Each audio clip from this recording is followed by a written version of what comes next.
Hello, hello. It's been a while. I know I don't really have an audience, but since I treat this like a diary of sorts, um, I'm just gonna shortly go through why. I had my vacation and I actually did film videos during that time. But then I got really sad for like 3 weeks and I didn't find joy in anything. I'm not diagnosed, so I'm not calling it depression, but yeah, it was a tough time. And then I got better, um, but then I got actually sick. I got a cold, it wasn't that bad, and I got well in like 5 days or so, and then I had a few days of being well. But then I met people that were sick too at work, and so I became sick again, and this time for 2 weeks, and it was pretty bad. I'm still kind of coughing sometimes now. It wasn't corona, at least the test didn't show that it was. But yeah, I'll do some tests later on to maybe, get a more accurate result. But yeah, all went okay. I mean, I'm hoping I get fully well soon. But to talk about what I wanted to talk about today, it's just the books I've read during the remaining winter months that just passed, and that are the months of February and January of 2022. So yeah, I read 5 books. If you see me looking here, it's because there's my computer and I'm looking at the list of books I read, and ratings because I don't really remember some. But before anything else, I also just want to remind everyone that the war in Ukraine is still ongoing, and that, if you can show people support. I live in Lithuania, so it's pretty close, and it's also like, the dread is kind of everywhere, like the threat of war, because we don't really know what could happen. We're all hoping for the best, and Ukraine is just fighting a war for all of us right now. So as I said, if you can donate and help in any other ways you can, I'm gonna post a link where you can donate, like at least one of the places. Maybe some more. I'll see about that, but I'm pretty sure most of you know where you can donate at this point. And yeah, let's all stay strong. So moving on from this heavy subject, and I read kind of like shorter books and comics, and as I said, because I was sad and sick, I didn't want to do anything, and then the war started, so that was not great at all, and that was very distracting as well. Now I kind of got into reading quite a lot again, so I'm hoping I can, lessen my TBR soon.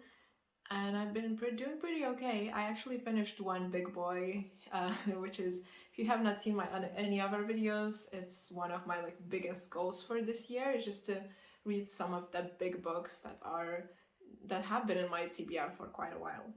So, but starting with the books that I actually read, first one I don't have here, but it was an audiobook of Tokyo Ever After by Emiko.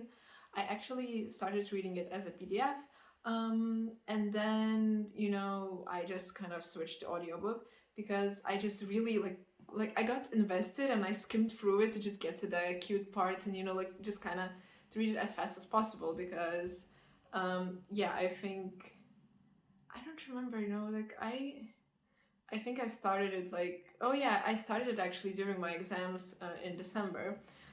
So yes, I didn't really have the time to actually read it. I just thought I'll like pick up something light to try and just get my like mind off from exam prep when I have the time. And yeah, so since I skimmed it, I just put on an audiobook to get through it faster without feeling like I'm suffering through it again.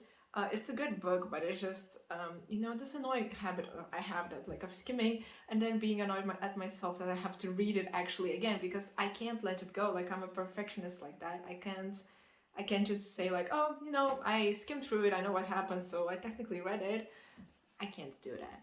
So I did listen to this mostly on audiobook, and it was very fun. It was kind of like Princess Diaries, but with a lot of Japanese history and culture around it, and kind of themes of what it's like to be biracial. Oh no, wait, not even biracial. I think Yeah, I think the character was Japanese. My bad. But you know, just live in two different cultures and have like two sides of you because she lives in America, and she has lived in America since she was the main character, since she was born, basically. And you know, now she finds out about this um, identity of her father that she's never met, that he's an actual like Japanese prince. So she goes to Japan, and then there's you know she hopes to like see this side of her and finally understand herself, but it's not as easy. And there's just like two worlds that she has to adapt to, like living in kind of. And it's a beautiful book. Yeah, I gave it 4 stars. I really enjoyed it. There was no like actual drama, and I really liked that too. It was, you know, it had conflict, but not actual like drama and like teenage drama specifically, which I really liked. There's actually a second book coming out, and I think it's going to focus more on um, the parents of the main character. I can't remember the name now, but yeah, so I'm kind of excited about that because they were very cute, and there's like, you know, the whole story of them meeting in college and separating because he's a prince and she didn't want to burden him, so she didn't tell about the child. And then now they're kind of met and they're reconciling their relationship, and it's kind of a forbidden romance in a way, but in a way, you know, there's hope, and I'm really hoping it's gonna be just as fun and like more fluff than actual, you know, sadness and conflict as it was in the first book. Then I read one from my TBR from Korea, 오늘도 사랑스럽게, and you know, it's quite boring. I actually read the English version. I didn't finish it because it wasn't finished at the time when I was reading it, and I had kind of I had fun. It was like cute and romantic, and I wanted to, you know, read more and more. Um, but then like I took a step back and I thought about how like it's fun, but like in a superficial way. Like I don't really connect to the characters or anything like that. It's just entertaining and fluffy, which is nice. You know, we all need that sometimes. And but I still thought that, you know, getting this would be kind of nice and reading it in Korean, but it actually was quite boring. There were some like parts that were very fun to read and like cute. But other than that, and like the language was pretty okay, like to understand. I of course didn't understand everything, but it was still nice. But yeah, it wasn't that great. I gave it 3 stars because technically there's nothing really wrong with it. I wasn't feeling it as much. But the art is still really like nice. I really like the atmosphere of it. So I don't know, maybe I'll keep it still. Or maybe I bring it to my university for others to read if it'll accept it. Then I read the first installment of the Sandman comics. This one I've been thinking about for ages, and then I just suddenly like got this really like craving for it. I was like, I really want to read it, and I was like, okay, let's try to figure out how it works. It took me a while to decide like where to start, but I started with Sleep of the Just, and it was great. It was actually really nice. Like I know that it's gotten all these awards and such praise, so I tried to like keep away from it, you know, to go into it with like a clear mind because expectations can ruin so much. But I really did enjoy it. I found the concept interesting. It was, you know, more kind of gruesome in a way in like the topics. The art definitely is a bit clustered. It's nice, but it's like a lot. It's kind of hard to figure things out at some points. But I really did enjoy it, and I started the second part too. But I really want to buy, you know, kind of like the omnibus, one of those, or like a compilation, I guess, of like a few parts, because reading this is just very like, you know, it's like 20-40 pages, and I'd rather just read like the whole like thing, I guess, at once. It's not really the whole thing, but at least like 5 parts, 5 chapters, if you could call it that. But yeah, I gave it 4 stars, and I can't wait to read more. I'm very excited for the Netflix show. Like the actors look so good, and I saw the clip where like Neil Gaiman was showing around the set, and he looked so excited. So I'm very like curious how they're gonna do it, and I really want to watch it. So it would be nice to at least read some of it before, you know, some more of it before it starts, because I don't think there's still a date out on when is it going to be out. Then this is the only book that I gave 5 stars to, and it was Human Acts. So this one I've mentioned before. I posted on Instagram quite a lot of times about it, and it was amazing all the way through. It was heartbreaking. It was just great, and with the the situation today, this is very I don't know, it's just very relevant still. Although it is about Korea dealing with their military rule, like inside of Korea itself, and all the sacrifice that people showed to actually get democracy in Korea. But it's still, it's close to home. In Lithuania, we had similar things too, and it's just all very sad, and like all the way it's told is very tender, but at the same time it's also very harsh. There's just parts that are very like, be aware, read the trigger warnings. Storygraph has them, I'm pretty sure, but I think there's like one page that says, oh, but that's about animals. It's like, does the dog die? Is the dog dying? Something like that. I don't know. I think that's maybe for the movies, but yeah, I'm sure there's some page somewhere. But yeah, there's a lot of blood and a lot of suffering and just suicidal thoughts and stuff like that. But I really just liked how it all tied up.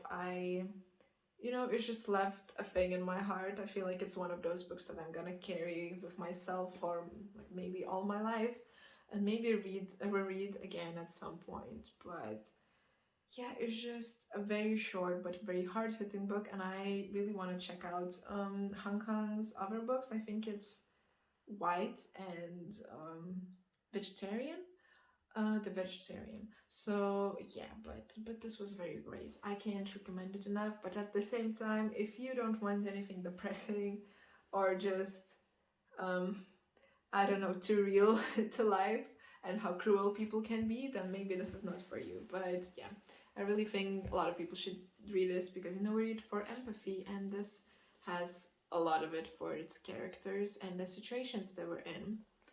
And also a thing worth mentioning is that the point of view, like the way it all ties up, is very nice, especially since it starts in first person, and it's quite hard to adjust at first, but then it switches, and I just feel like the technicalities of it are also very nice.